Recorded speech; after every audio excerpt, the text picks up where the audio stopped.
খুব সহজ পদ্ধতিতে আর ঝটপট রুই মাছের ঝাল আমি মাঝে মধ্যে এভাবেই বানিয়ে নিই। রুই মাছের ঝাল তো আমরা নানা রকমভাবে বানাই, তো এটা হচ্ছে খুব ঝটপট হয়ে যায়। তাই জন্য মাছগুলো ভালো করে ধুয়ে পরিষ্কার করে একটা একটা করে মাছে আমি ভালো করে নুন আর হলুদ মাখিয়ে রেখেছি। আর এখানে একটা আলু আমি এরকম করে লম্বা লম্বা করে পাতলা পাতলা করে কেটে নিয়েছি।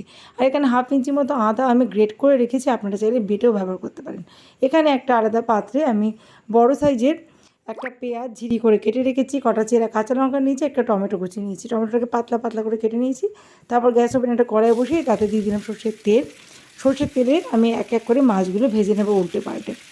মাছগুলো সুন্দর করে লাল লাল করে ভেজে তুলে নেব। এই তেলের মধ্যে আমি আলুগুলো ভেজে নেব। আপনারা চাইলে আলু ছাড়াও রেসিপিটা বানাতে পারেন। তো আলুগুলো দেখুন গোল্ডেন ব্রাউন করে ভেজে নিয়েছি। খুব সুন্দর করে কিন্তু আলুটা ভাজতে হবে, তাহলে মাছের ঝোলে আলুটা খেতে ভালো লাগবে।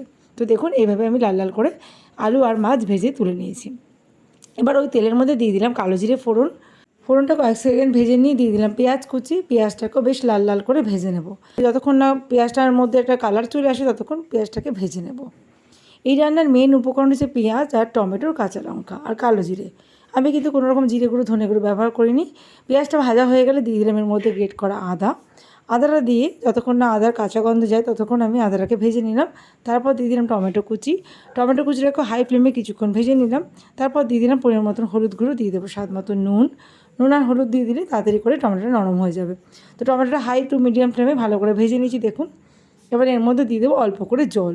খুব সামান্য জল দিলাম, এই হাফ কাপ মতো, চায়ের কাপের হাফ কাপ মতো জল দিই। হাই ফ্লেমে রান্না করছি যাতে পুড়ে না যায়, সেই জন্য অল্প করে জল দিলাম। জলটা দেওয়ার পরে একটু নাড়াচাড়া করে দিয়ে দিলাম আগে থেকে ভেজে রাখা আলুগুলো। আলুটা এবার মশলার সাথে ভালোভাবে কষিয়ে নেব। মিডিয়াম টু হাই ফ্লেমে কিছুক্ষণ রান্না করে নিয়েছি আমি। এরপর ঢাকা দিয়ে আবারও 2 মিনিট রান্না করে নিয়েছি।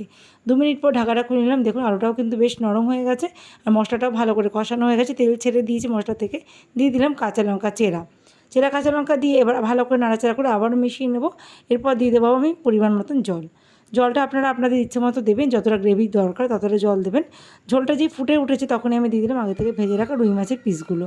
মাছগুলো দেওয়ার পর আবারও কিছুক্ষণ ফুটিয়ে নেব। 3 থেকে 4 মিনিট মিডিয়াম টু হাই ফ্লেমে আমি ফুটিয়ে নিয়েছি।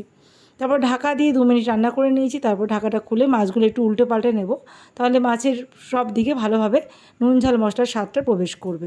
মাছগুলো উল্টে পাল্টে দিয়ে আবার 1.5 থেকে 2 মিনিট মতো হাই ফ্লেমে আমি ফুটিয়ে নেব। সবার শেষে দিয়ে দেবো ওপর থেকে গরম মশলা গুঁড়ো। গরম মশলা গুঁড়োটা ছড়িয়ে দিয়ে আমি গ্যাসটাকে অফ করে ঢাকা দিয়ে স্ট্যান্ডিং টাইমে রেখে দেবো 5 মিনিটের জন্য। 5 মিনিট পর ঢাকাটা খুলে নিয়ে আমি এবার মাছের ঝোলটা পরিবেশন করে দেবো। তো তৈরি হয়ে গেল আমার দারুণ স্বাদের আলু দিয়ে রুই মাছের ঝোল রেসিপি। রেসিপিটা ভালো লাগলে অবশ্যই কমেন্ট করে লাইক দিয়ে জানাবেন, আর ভালো লাগলে চ্যানেলটাকে সাবস্ক্রাইব করে রাখবেন।